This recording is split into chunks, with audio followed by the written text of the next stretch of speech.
Une légende urbaine racontait qu'il était le meilleur tireur d'élite au monde. Les généraux sont venus tester l'homme, mais ils n'ont pas cru en son potentiel, surtout lorsqu'il a pris le fusil de précision et a dit qu'il valait mieux l'utiliser sans lunettes. Le général pensa que l'homme ne faisait que perdre son temps et demanda à un soldat de poser une canette sur un piquet à 500 mètres. L'homme prit position et tira.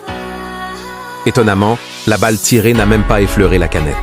L'officier fut déçu et déclara que ce qu'on disait de cet homme n'était qu'une légende et qu'il aurait dû s'en douter rien qu'à voir sa tête d'enterrement. Mais l'homme dit innocemment: « Ne vous inquiétez pas, j'ai tiré sur un écureuil. » L'officier fut surpris. Alors, l'homme s'enfonça dans la forêt. Peu après, il revint avec un écureuil. L'officier fut impressionné et n'arrivait pas à croire que cet homme était un si bon tireur. Il n'existe que 2 tireurs mondialement connus, et cet inconnu s'appelle Simon. Il appartient à une tribu, a grandi en chassant dans les forêts et a appris à être un excellent tireur. Sa précision est hors du commun. À l'âge de 15 ans, les tribus locales l'ont surnommé œil d'aigle.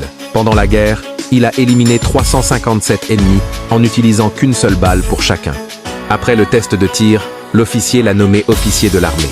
Quelques tireuses d'élite étaient en phase de test. Quand elles ont vu le visage impassible de Simon, elles ont été déçues, pensant qu'il n'était pas assez bon pour les former. Elles ne sont pas seulement belles, mais aussi très douées pour le tir à longue distance. Lors des exercices de tir sur cible, elles ont atteint tous les objectifs sans aucune difficulté. Les femmes espéraient qu'après une série de tirs précis, elles seraient félicitées. Mais Simon a dit que ce n'était que des opérations de base. Sur le champ de bataille, l'ennemi bouge car les gens se déplacent, il ne reste pas immobile. Afin d'améliorer la précision des femmes, Simon décida de les entraîner dans un endroit différent. Il emmena donc les soldats vers une rivière. Il plaça la canette sur une branche d'arbre, puis mit la branche dans l'eau, créant une simple cible mobile. Ensuite, les femmes tirèrent chacune leur tour. Elles manquèrent 8 tirs sans atteindre aucune cible. L'officier sur la berge s'inquiétait pour les tireuses, qui restaient silencieuses, mais elles pensaient qu'il était impossible d'atteindre la cible. Pour leur montrer ce qu'est une visée précise, Simon se prépara à tirer, et avec grande maîtrise leur montra comment faire.